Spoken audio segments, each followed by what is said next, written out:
wiring and electric brake controls, and installation of trailer accessories with locations in Ocala and Ormond Beach to serve all of Central Florida. Call 1-888-622-1816. Again, that's 1-888-622-1816. Hello, I'm Mark Sears with Regency Printing. With over 10 years in the printing business, I know you'll find Regency Printing the place for all your local printing needs. Plus, I have fax services, mailbox rentals, notary service, U.S. mail, pack and ship, all at one convenient location, 2375 Northeast 25th Avenue. Just look for the yellow signs. Regency Printing, 789-6683. That's 789-6683. Regency Printing. The Centers is open for services. They can provide telehealth services via iPhone or Android cell phone or computer. Please call them at 352-291-5555. Broadcasting from the Paddock Mall Studios, this is WOCA, Ocala, Gainesville, The Villages, 1370 AM, 96.3 FM, The Source.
You're listening to AM Ocala Live, WOCA, The Source, 96.3 FM, 1370 AM. As we are now 8 minutes past the top of the 10 o'clock hour, as we were just talking off there a little bit, just continuing the conversation that Lena and I were talking off air was a continuation from what we were talking about before we went to break, which was just to adapt to the distance learning and stuff, and kind of giving a perspective from a teacher who was giving you the advice that, like, yeah, these are the things that come up if it was a classroom setting that are still there, that could still come up with what's been going on during the distance learning, but maybe taking it as an initiative to adapt to make it a better outcome, considering you have the ability, to talk to your kids about for example, their curriculum and the stuff that they would have to do, and be more vocal and communicative with them, communicate with them more, but then also knowing that if you do get stuck, you have the option of being able to, use this technology to communicate and get your questions answered. And that's what she was saying, is from a teacher standpoint, that they've been working hard to get any of those questions that parents have answered, and just to do a little bit more now that you have maybe more time at home with them, which isn't necessarily during regular working hours, because I know friends of mine that are working from home, so that puts a little bit of strain on what they're trying to do during the day with their kids. But yet, I do know that some of my friends, it's almost like I can see them saying, all right, we're working. Let me work for this a little bit, and then get them excited because I know my one buddy, she's in first grade, so it's like, let Daddy finish this, and then we're going to have some fun doing this. We're going to talk about this. We're going to open this up a little bit more. And that's kind of what you're saying for all levels. And I think what it narrows down to, this is what we were talking about off air, just to share with the listeners, is almost like just talk to them. Yeah. Just talk to your kids. Well, a really great entry point to a conversation with your students would be, what do they like about distance learning that they found, it offers a lot of things that school didn't offer. Maybe they like the autonomy. Maybe they like the ability to adapt the time frame that they're working on. Maybe they prefer to focus on one class one day and another class another day, instead of having to code switch constantly English to math to science to history. So if you can talk to them about what they like about it and what they don't like, what do they miss about school? Sure. Because there's going to be lots of answers. Some students might feel constrained by the number of other students in the classroom. They may feel like they're being held to move slower or go faster than they would feel comfortable going at their own pace. But there may be some kids who like to have the other students kind of blaze the trail, and maybe they miss that.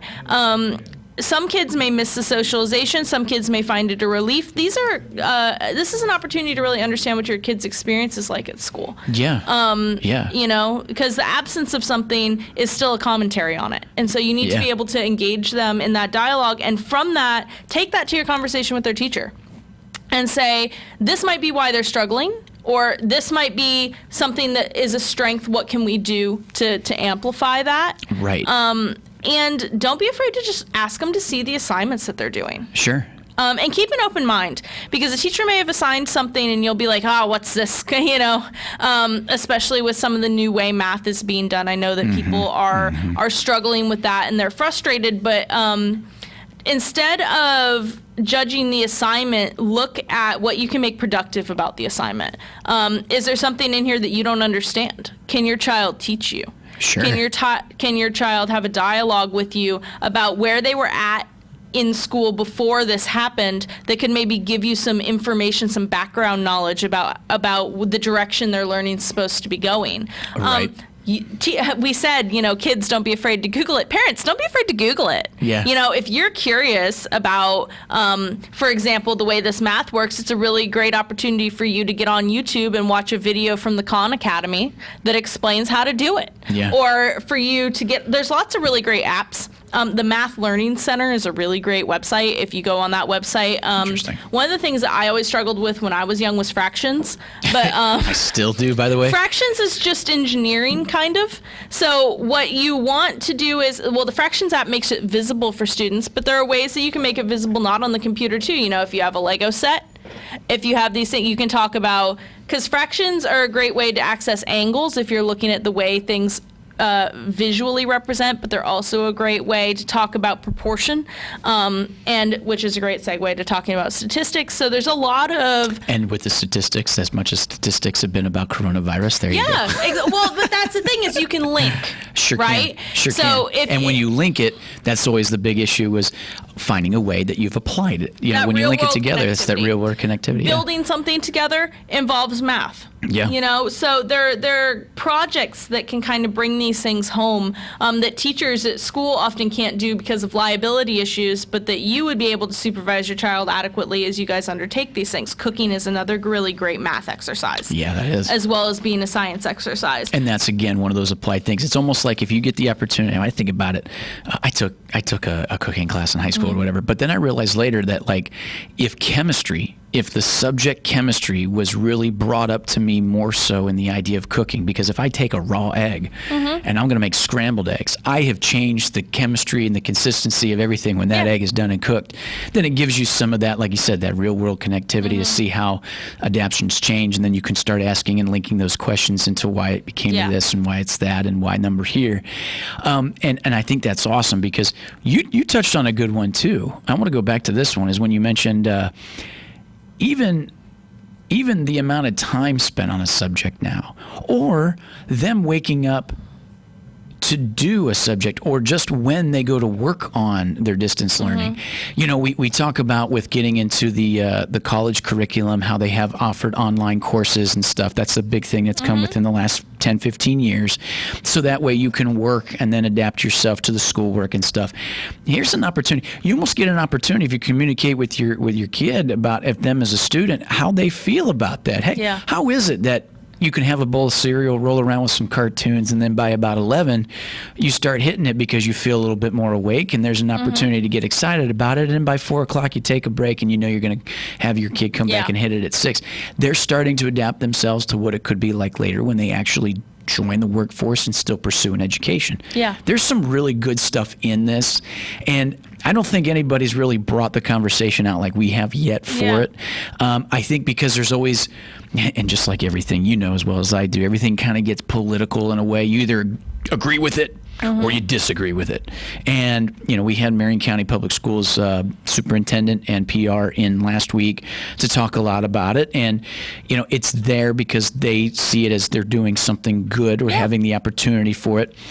But then sometimes, you know, as negative Nancy's, you know, misery breeds company. It's that idea that, like, well, yeah, we're having a hard time with this too. But it's how you adapt to it. Maybe it's how you look around it, and that's kind of what we're bringing in the conversation. There's some other things about it. Well, I think having a non-binary perspective is really important. I don't think anything is either purely good or purely bad, hardly ever. Yeah. The distance learning obviously has a lot of challenges, and in some ways is being handled imperfectly, I'm sure. And there's going to be some variance between your child's teachers' ways of handling it. One way might suit you better, but you have to remember that, you know, these teachers are also trying to accommodate a wide variety of different students. What doesn't work for your kid might work great for another kid, and vice versa. And I know that was something as an English teacher that I always struggled with was what kinds of books. You know, I don't want to put forward one kind of book that's about something I like because my taste isn't the only taste in the room. Yes. And so you need to make sure that you're providing a variety. And that's why I think supplementing with other things. So if your student is reading a novel, say your student's reading Animal Farm, there are a lot of opportunities for you to supplement that curriculum, you know, with something else. There's movie versions of it. That one's always an easy one. But you can also look at, you know, other forms of parable, other forms of satire. You can do a little bit of reading about the Russian Revolution. You can watch even the Disney film Anastasia. She's Russian, based on the Russian Revolution. So if you look at those kinds of things, there's always ways to make connections. So if there's a part of something that your student thinks they don't like, try and find a complementary angle that is something that they do like. Yeah. So if your kid doesn't like Hamlet, maybe watch The Lion King. Yeah, like we were saying. Yeah. It's amazing what kind of connections that can be made. And if you're looking for suggestions, you should ask your teacher. Is there something that they thought of when they, you know, if they're reading The Stranger by Camus, maybe watch Batman. Right. If, there's a lot of opportunities. Text has always got some kind of philosophical basis. There's almost always a moral or almost always an allegory. And there's always examples, even if you're supposed to be learning by counterexample. And so you can usually find something that is either an example or a counterexample of the thing that the child's learning about. The other thing is I find history and English are naturally complementary. Yes. If they're reading something and it was, say they're reading the things they carried about the Vietnam War, well, there's all kinds of really fabulous documentaries about the Vietnam War. You know, you may not want to throw on Ken Burns with your kid. You might turn them off pretty quick. But there's a lot of, even if they were to watch Forrest Gump. Yes. You know? Yes, and so brings those adaptations of what the experience was with it. Sure. And that's a good thing because, you know, learning about experiences and learning through perspective is a really great way to help your kid move forward. So with that said, I was going to say we do have a caller on the air. Thanks for waiting there. WOCA, you're on the air. Yes, good morning. Good morning. You touched on cooking a little earlier. One of the grand old cookbooks, the Fannie Farmer cookbook, is still in print, and it's got all those tables of equivalents. This many teaspoons is a tablespoon, this many tablespoons is a cup, so many cups is a quart. and it's got all those basic kind of recipes instead of the fancy French cooking of Julia Child. It's got all that basic stuff, and so that's something you should look into, the Fanny Farmer cookbook. That's a really great pass that along. suggestion. Yeah, thank you very Good day, much. all. You got it. I love that because, you know, a really great assignment for your child could be to give them a conversion table and say, okay, I want this made into a different measurement. So if you're looking at cups, say I want everything measured in tablespoons. Yeah. Or, you know, and you can have them do the math. And then the beauty is once they bake it, it'll come out of the oven telling you whether or not they were accurate. Makes so me that would think, be really fun. Like I mentioned, I got a 2.5-year-old son, and he'll watch. There's this one called Little Baby Bum, which they do all kinds of nursery rhymes and stuff and songs. The other one's Mother Goose Club. But when you mention the cooking and that coming out right, it makes me think of hot cross buns. Remember that one? Mm-hmm. Hot cross buns. And in the one, and this is the Little Baby Bum one, it shows the kids trying to make it for the parents, and they screw it up. Yeah. And the parents are like, this is disgusting. And it was actually some realism right in there, but then the parents helped. And by the end of the song, they had some hot cross buns that were actually tasty. I love that. That's hilarious. Pretty good nonetheless. But no, see, that's some good stuff. I know we were supposed to talk community events, right? But with everything changed, we've adapted in itself. And that's what we're carrying to the conversation is how to adapt with the distance learning. As we've got Lena Williams, who used to be a high school teacher, and didn't step too far away from it because you still got a lot of friends and everything who do it and been really in the loop, if you'd say, of what's going on with the distant learning and having helped a little bit for some and everything else. Well, and I know that education really is our community event right now, right? Like it's a thing that's preoccupying a lot of minds. It's something that's really at the forefront. And I know that people are pouring a lot of their time, energy, and resources into trying to help their students learn. So I think that it is keeping a finger on the pulse of the community. And a lot of the lessons that I've been talking about, you know, in my current job, with Hires Baxley Funeral Services, you would think it's a huge departure, but it isn't. Because so much of life is made of communicating and empathizing and building relationships and understanding what resources are available to you. And all of those things are at the core of education. Yeah. What we're hoping every student emerges from a classroom having is the toolkit to do those very things that my job demands of me. Yeah. And I think that that is a beautiful thing. Yeah. To want people to be well balanced, to want people to form meaningful, lasting relationships, to want people to be able to cope when things get hard. And, you know, that's really when you need those resources is when it's a challenging time. I've got a question for you. Now, in light of kind of the conversation topic we're on, I had heard this before that, you know, of everything adapting with technology and how quickly technology changes and upgrades. I think there was, maybe it was a meme or something, and it showed that with all this change in technology and where things are at in society and how quickly everything changes, you look at a classroom setting with the old wooden desks and a blackboard, and it's like for 75 years nothing's changed there.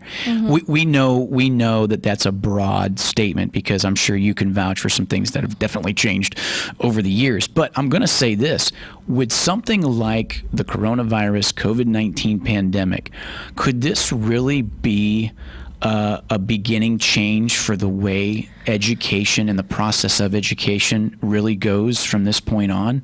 Not just because of the distance learning, what they had to do now, but because of the things we're talking about. Yeah. Does that change the integrities of the classroom and the directions of the classroom when they get back? I will say that I hope so. Right. Because one of the big things is we make infrastructure investments in technology in the classroom, but just because there's a computer in the room and just because they have a smart board or whatever, the difference between inclusion of technology and integration of technology is huge. And a lot of teachers have settled for inclusion and called it integration.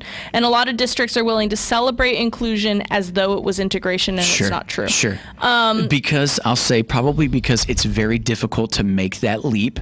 And it's very difficult if you have a bigger classroom to get all of them to integrate as well as it maybe should. It's hard, and there's access issues, and you don't want to give an assignment that would exclude a child from being able to participate because of something they do or don't have in their home. Exactly. Everything we've been talking about with what we've had to do and see Marion County Public Schools do to adapt to the distance learning. And I don't want to minimize that. That's a very real challenge, but there are a lot of ways to get around it, where the resources of technology are something that should be critical to the curriculum. It should be a part of producing a 21st century learner, a 21st century student. Yeah. And that includes having the skill to utilize all of the resources available to you. And if we as a school system are ignoring the gigantic informational resource that is technology, then we're doing students a disservice. And I don't think very many teachers are living in that world. No. I think teachers have been prioritizing this for a long time, and that there are a lot of structural barriers. So I don't want to pretend that those don't exist. But what I do want to say is, this has forced people to think differently about how technology can be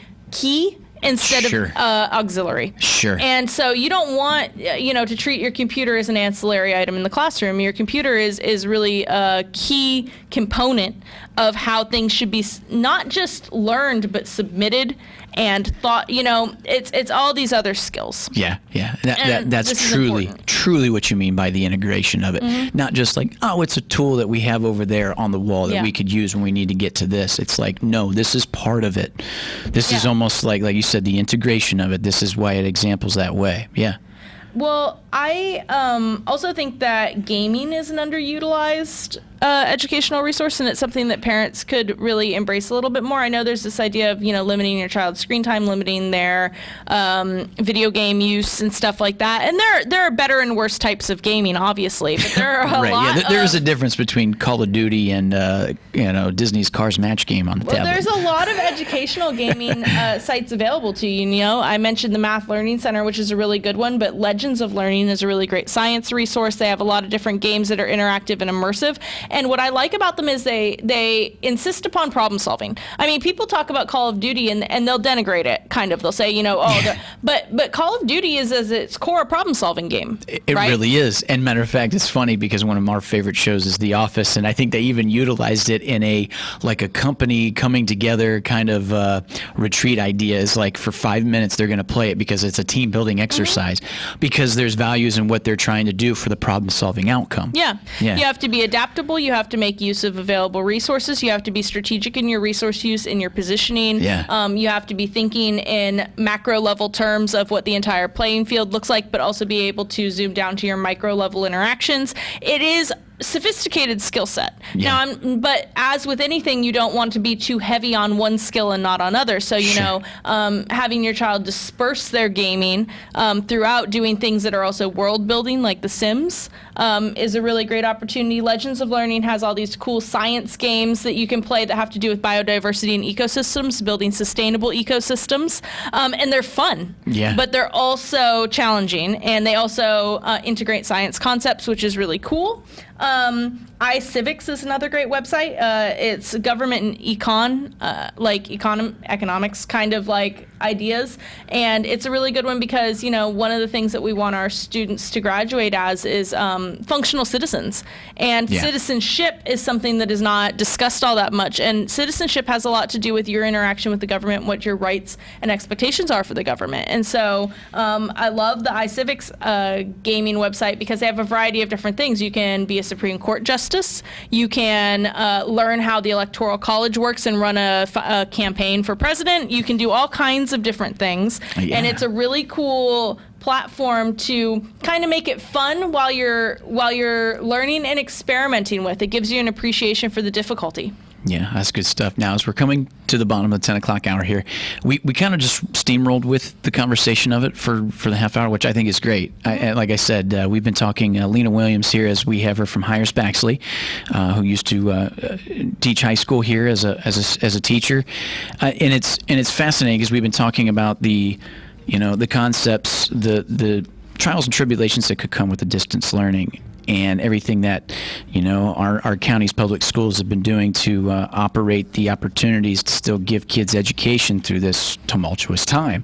And we've just been kind of steamrolling some of the stuff that can come from it, but on a positive way, and kind of introducing those things all together. And I think it's fascinating when you mentioned, like, as I was joking with Call of Duty, you kind of threw it in there. Yeah, but there's other things that come from it. And you know what that makes me think about, just as we finish here, is when we talk about the greatest generation going through World War II, they were doing that hands-on psychomotor with their unit and everything, doing it for a specific cause. And that was almost like those skills that they just took then to the workforce when they came back, which is planning. Strategic planning. It's incredible. And teamwork. As we come to the bottom of the 10 o'clock hour, stay tuned. As we come back, we got a few on this day in history. We didn't get to it in this half hour, but when we come back, we got a little bit. You're listening to WOCA Ocala, 96.3 FM, 1370 AM, The Source. Back after this.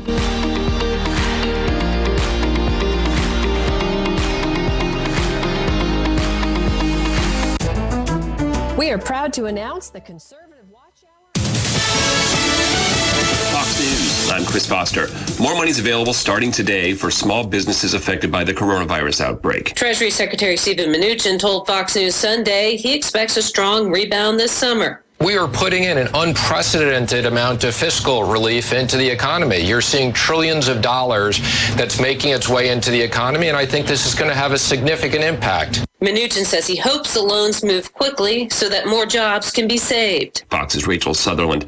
More businesses in some states are being allowed to end coronavirus shutdowns now. In Georgia, Republican Congressman Doug Collins says Governor Brian Kemp is jumping the gun on federal guidelines. We still have a stay-at-home order that goes through April 30th down here. So opening up some businesses that in a selective fashion while still having a stay-at-home order is just causing confusion. Congressman Collins on Fox Business Network. America's listening to Fox News. These are tough times for everyone, so dealing with your timeshare may not be your biggest concern. But when this passes, do you still want a lifetime of payments, fees, and commitments for a timeshare you were misled into buying? Hi, I'm Chuck McDowell, CEO and founder of Wesley Financial Group. 10 years ago, I started the timeshare cancellation industry by exposing the ugly truth about timeshares and giving folks the straight facts. I've been fighting the timeshare giants ever since, so no one knows this industry better than me and my team. Today, we have over 200 employees and have saved our clients an average of $65,000 in lifetime payments. Imagine putting those timeshare dollars back in your pocket. Give my office a call today. I guarantee if we take you as a client, we will cancel your timeshare contract or you'll pay nothing. Call Wesley Financial now for your free information kit. 800-491-6161. That's 800-491-6161. 800-491-6161.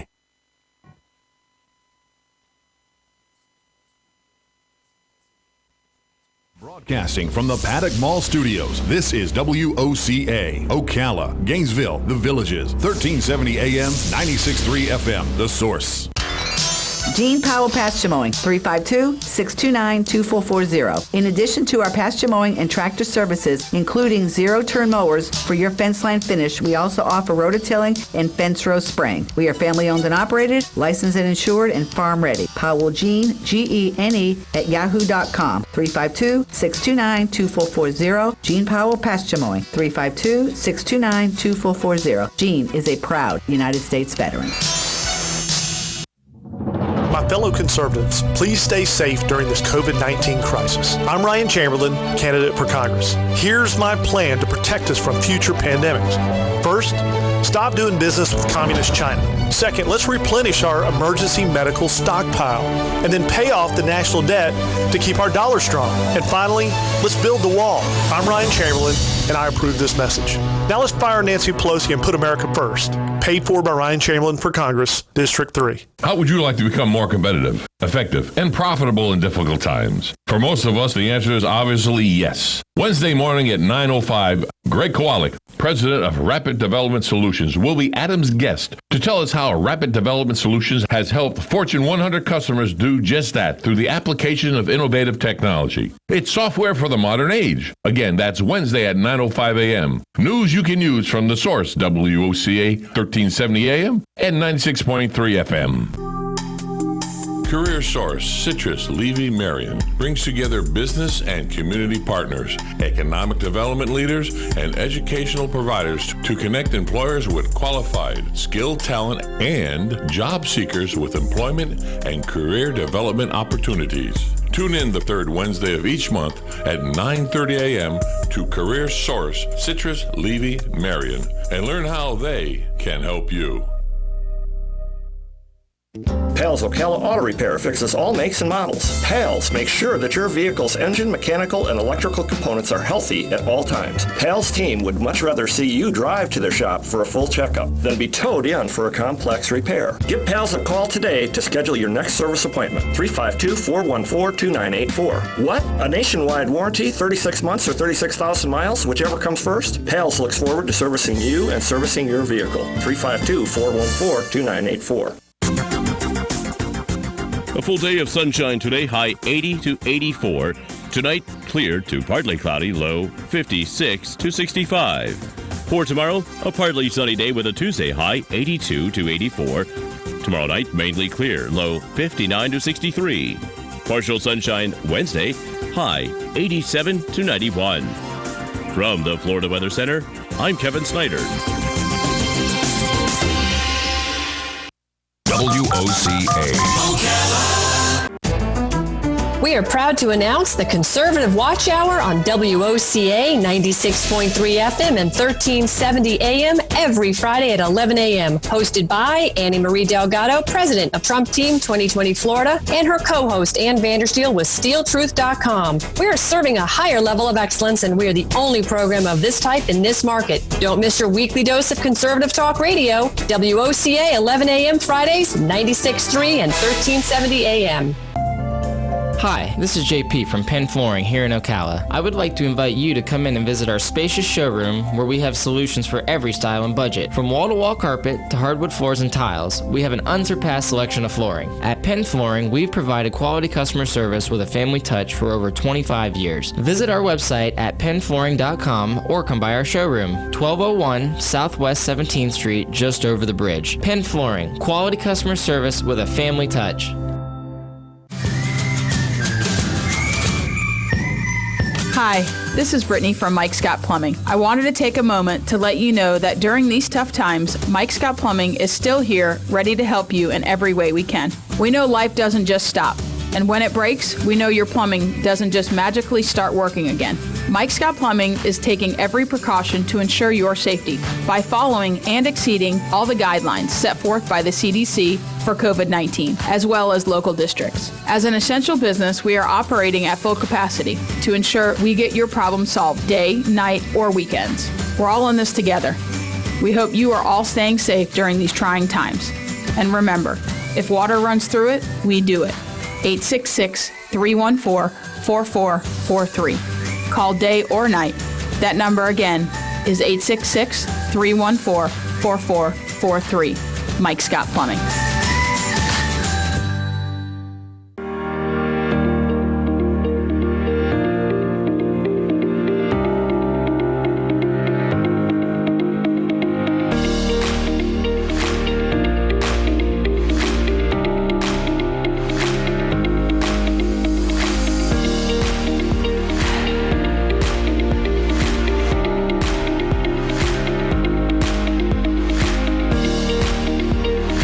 Listening to AM Ocala Live, WOCA, The Source. 10:37, almost 20 minutes before the top of the hour as we round out our show. As you're listening to AM Ocala Live, I'm your host, Adam Mikulin. I've got in the studio, had her for a while here now in the studio, Lena Williams. Our topic has been, we bring her in for community events, but obviously with everything COVID-19, community events have been canceled or postponed. So we direct it to what goes on with the community with, like we said, some of the stuff we talked in the beginning with what we can do to help the community and donations and a little philanthropy and all that good stuff. And then we moved it to the direction of talking about education and the distance learning and all that stuff. So it was a good show that we touched on a lot of topics there, which was awesome. That makes for good radio. See, I'm happy today because I had something more to the show. Now, as we are going to round out our show here, AM Ocala Live, as we're going to do on this day in history. We didn't get it to it there after the top of the 10 o'clock, but we got it coming in now. So on this day in history, going back to 1938, there's only a few of them on here, so this actually kind of worked out good. So we're going to go back from 1938 all the way up to, looks to be 2005. So just a few here. On this date, April 27th, 1938, mind you, folks, when I do read these, I want to give a little shout out to Tish, who puts this together for me, and kind of something fun for myself. I really don't read these until it's time for the segment. And I do that because then I think it naturally gets the juices flowing. I'm sure I could prep a little bit more in lieu of it, but sometimes they're kind of neat just to come into. So if anybody ever wondered that, this is the first time I'm seeing them as well. 1938, April 27th, Tommy Dorsey and his orchestra recorded, quote, I hadn't anyone till you, with Jack Leonard as vocalist. Tommy Dorsey and his brother became two of the most famous big band leaders of their day and are still the model for many jazz and swing musicians today. So in the late 30s, as they recorded I Hadn't Anyone Till You, which was a big hit with Jack Leonard as vocalist. Think about 1938 and then when it moved into the 40s, because we know 40s was big band swing. Mm-hmm. And do you dance, Lena? Oh, no. No? No, not at all? No. See, I like to dance, and every now and then you come across, I haven't done it yet, but I'd like to, is sometimes they do swing dance lessons in certain places. I don't know if they had it here. I know they had them in Pensacola at the time, but I never got the chance to do it. I like to dance. It's lets out a lot of stress, if you will. But that was 19... Stresses people out, yeah. Moving on, 1948, so 10 years later on this day in history, was a major rail strike countrywide due to what started at midnight. Much of the rail network closed down across the U.S. So a U.S. rail strike in 1948. So it was a major rail strike countrywide. It didn't give me the due to, but it started at midnight, and much of the rail network closed down across the United States. And you could imagine that, back then, 1948, we had a lot of trucks on the road, and they were building more roads and stuff like that because we were coming out of World War II and all that good stuff. But, man, I imagine that was still a major artery for getting goods and stuff delivered. It would have been before we had built the interstate highway system under Eisenhower, so this would have been really key. Yeah. I'm sure it made a huge impact. A huge impact. It doesn't say how long for. I could look that one up a little bit more. Moving on, as on this day in history, April 27th, 1953, in the mention of Eisenhower, President Dwight D. Eisenhower signed Executive Order 10450, so 10450. So the Executive Order of 10,450, hiring and firing rules for government employment. Wow. Homosexuality, moral perversion, and communism were categorized as national security threats and could be used as a condition for firing a federal employee and for denying employment potential applicants. So this would have been Red Scare time. Interesting. Yes. Well, that's been since overturned by the Employment Discrimination Act. I'm certain of that. So. You know what they need to add to that? What? As far as the Discrimination Act? And I get it. You know, race, color, creed, sexuality cannot be turned away for those reasons. But boy, you know what's the fastest thing that can turn you away for? What? When you check the box for reliable transportation. Yeah. Which I think is a joke, because at the end of the day, we're forced to get a car to go to work. But if you don't have a car yet, you might not get the job. And you need the job to get the car. It's like trying to establish credit. Well, and where you live, depends. Because if you live in a large city where public transportation is really accessible and well connected, good for then you. You can You're check set. That box. But if you live somewhere, even like here, and our Suntran does a great job, so I'm not saying that, but it's just about having that access. It really is a big structural barrier. Yeah, and it's kind of crazy. I know back when I think about to my younger days and certain job opportunities I felt that I was probably qualified for, that I could have got, that would have been stepping stones to really get me not further along in this world of a career, but I'm talking about that stepping stone that would have gave me just a little bit of financial security that I know that I didn't get because at that time I had the consequences of not having reliable transportation. But that is a big difference. I get it from, like we were saying, from all the race, color, creed, and stuff. And then what's incredible is this: we're talking 1953. Like we said, the first one was homosexuality, moral perversion, and then communism. Well, yeah. Incredible. As we move on from 1953, on this date in April 27th, 1974, the United States calls for impeachment of Richard Nixon. Calls for the impeachment of President Nixon gathered pace as of March by thousands of protesters demanding Nixon be impeached. So it was on this day in 1974 that they marched by the thousands protesting that and demanding that Nixon be impeached.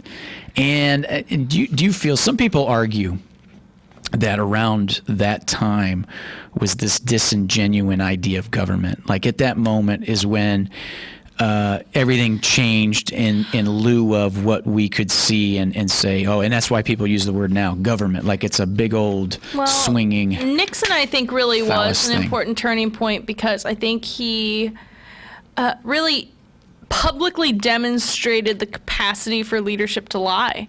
Yes. This idea that he asserts, I am not a crook, and then he is on tape that he knew was recorded being a crook. Right? And so just the brashness of the lie, and then the defense. If the president does it, it is not illegal. Right. There is no more totalitarian conception for a democratic populace to hear than that. And so it opened up a lot of people's eyes to the fear that those things could become a reality, I think. Yeah. Do you think there's something that holds water when you think about, because when President Kennedy ran against Nixon, it was all about what looked better on television. Do you think that there was value to that Yes. Kennedy won? Okay, so I think that is one of the reasons that Kennedy won, because at the time, of course, Kennedy was the first Catholic elected to the presidency. Which blows my mind still to this day. And that hasn't it been one elected yet. was a majorly discriminated against group at the time. It was absolutely not a given that a Catholic would be a viable person to run for office. And I think the looks did matter then. I also think that that's bad. Yeah. I think that this idea that I think that often the candidates who are the most television ready are not necessarily the most governance ready. Sure. And I'm not saying that applies to Kennedy, although I think a case could be made that he was underprepared for the position. Yeah. And I look back at Nixon's younger days when he was Secretary of State, I think. He was actually a good-looking dude when he was a lot younger. Well, so if he would have ran 8 to 10 years prior to when he did, he would look better on television. There's become a shallowness to our expectation of celebrity, and politicians have really become celebrities, and I don't know that is necessarily the best thing for governance. Yeah. I think Bernie Sanders turned the tide of that here just recently compared to Biden is a better-looking old man who's on television, but Bernie not as good-looking in a high def. The point because he was unable to win, so maybe he does underscores your yeah. Oh man, good stuff. See, that's talk radio. That's conversation as such. Now moving on, 1994. It was on this day, April 27th, 1994. South Africans vote in the country's first multiracial preliminary election. For those who've seen the movie, now it's right there on the forefront. It's got Matt Damon, Invictus, I think. Nelson Mandela of the ANC is voted by a landslide to be the next president of South Africa and head the new coalition government. Man, that apartheid is such we talked a lot about school. It's something that gets taught almost not at all, and to me is one of the most important one of the most important modern historical lessons that we can carry away. Nelson Mandela is such an inspirational figure, but also the journey of that revolution and the way that country was able to, through Truth and Reconciliation Commissions, bring forward this idea of restorative justice instead of retributive justice, the power of that, the ability to reunify after a civil war, because there was a lot of fear. Okay, the African National Congress, I'm sure as people know, which was Mandela's party, had been classified as a terrorist organization. He had been arrested and spent a long time in jail. And then for them to rise to power, there was a lot of fear that a democratic election in a divided country like that becomes a license for genocide. The idea that you are duly elected to power and are now able to exercise your retribution against the losing minority party. And they chose not to do that. And they brought forward these Truth and Reconciliation Commissions. You mentioned the movie. It is Invictus. I looked it up. Yeah, it's Invictus, which was a phenomenal. It was a Clint Eastwood film. That was really about it all. great documentary film called A Long Night's Journey into Day. And it is about the Truth and Reconciliation Commissions in the post-Civil War Reconstruction, South Africa, post-Apartheid. There's also there's an author by the name of J.M. Coetzee. He's a brilliant writer, and he's South African, and he was able to write a book called Disgrace, which was about a white professor in South Africa in 1999. So is the Reconstruction post-Apartheid. Really interesting commentary on the way a nation reconstructs and the way individuals have to reconstruct their identity in the wake of such a major transition. I don't mean to knock it because this is a sports movie that I'm coming back to, but that was the premise or the plot of that film was bringing something that it doesn't matter what, you could bring a nation to the rugby team to have set the example of something everybody can get behind as proof as to say that there's an identity change that was countrywide due to just what sports are a great unifier. They're one of the greatest tools. And it was interesting because what's kind of neat about that movie is what Clint Eastwood, I remember seeing a little interview documentary of him with that, was to try to tell the story of just how big of a risk something like that would be, to take a risk on a sports team to say, hey, I'm going to use this as a political construct to bring the nation together, but the sports team has to win for that to happen, and they were lousy. Talk about pressure. Good stuff. So that's 1994 on this date as the landslide victory. Not so long ago, of Nelson Mandela. Of that. Yeah, incredible, right? Moving on. Lastly, this one touches my industry here, my field of expertise as a pilot. In 2005, on this date, April 27th, the Airbus A380 makes its maiden test flight in Toulouse, France. The Airbus A380, or the super jumbo jet, becoming the largest passenger airliner in the world, and is a double-deck, wide-body, 4-engine aircraft, which is capable of carrying up to 853 people in all economy class configurations. This is about 300 more than the jumbo jet from Boeing, which has been in service for nearly 40 years. I think they were going to the 747. Airbus A380 has now been in commercial use since 2007, and Boeing is working on a similar aircraft with a similar passenger carrying capabilities, which was the expectations of the 777, the 787. Here's a funny thing about that. That was 2005. Wow. They're shutting that down now because there has been no big purchases of it. One of the biggest airliners to fly it was Emirates, as they had a lot of them. I read something recently. Yeah, you have to fill the jet to do that, and they're actually, that's going to go by the wayside. So it's funny just how that works, and it's funny when I say aviation, it is an organism in itself when you look at the industry and just how things adapt and go. When I started my flight training over 10 years ago, the biggest thing was this sport pilot stuff, which was like flying a super light airplane with no medical certificate, and you can get a certificate to fly these lighter airplanes real quick. And that was the big trend. And that, basically the whole bottom line was to push the idea that you could, as long as you carried a valid driver's license and you saw a physician every couple of years, that you were well enough to fly sport like just around and about. But, that was the big thing. And then it tailored off. And then in the airline industry, it was this idea of, at this time, is like, well, man, if we can get just bigger jets and fill them up and fly them longer distances, that'll be more affordable and economical. Now and then it became, about 8 years ago, it was like, well, we're going to start manufacturing very, very small jets, very light jets, to basically VLJs to get people to be in a jet, but only seats 4 people on the GA side or corporate side. And then on the industry of the airlines, it was, we're going to get smaller airplanes like the CRJ, the Embraer, for the regionals and fly American. It's evolved, and then here we come now. In 2005, was like, holy cow, this is huge. The airplane's amazing, and it's big. And now it's like, we're not going to produce that anymore. I don't know if anybody can do it is all that appealing a tagline for me. For that particular profession. But it's maiden test flight for the Airbus A380 back on this date in 2005. So there we go. That wraps up on this day in history.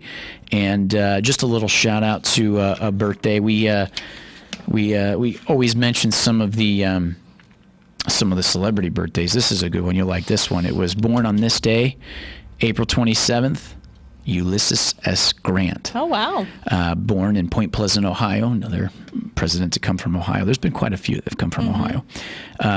Born April 27th in 1822. Died, obviously, in 1885. 18th President of the United States, Ulysses S. Grant, the commanding general of the U.S. Army during the Civil War and the Secretary of War under Andrew Johnson. So that wraps up on this day in history, as we got just a few minutes to round out the show. As we get to the top of the 11 o'clock hour for this Monday, one of the things that I look forward to on a Monday when I get in, or at least have been through this pandemic, as I'll be honest with you, like this weekend, I was talking to my dad, and I was just kind of venting to him a little bit. This was in the beginning supposed to be adapting into a pretty entertaining, cool little morning show, talk show thing, and then it got hijacked, if you will, by it with COVID-19 and all that good stuff. But one thing that's been fascinating with it, but that I'm sticking to, and my listeners know that I bring this up, is where we actually begin on a Monday with the show for AM Ocala Live in lieu of COVID-19 world pandemic to where we get to on Friday. Like, some weeks, I know before coronavirus, it was just like, this happens. Well, next thing you know, work week's over, it's Friday. In the middle of COVID-19 pandemic, it goes from like what happens on Monday to a complete 180. By Friday. And with everything that's been talked about, another stimulus package that got signed in for small business, and to the idea of bringing back elective surgeries, and then talking about what other things can open within our state, Georgia wanting to open up the whole thing and get to it, all of that coming to see where we get to by the end of this week, which on Friday is a whole nother month. Yeah. It's the month of May.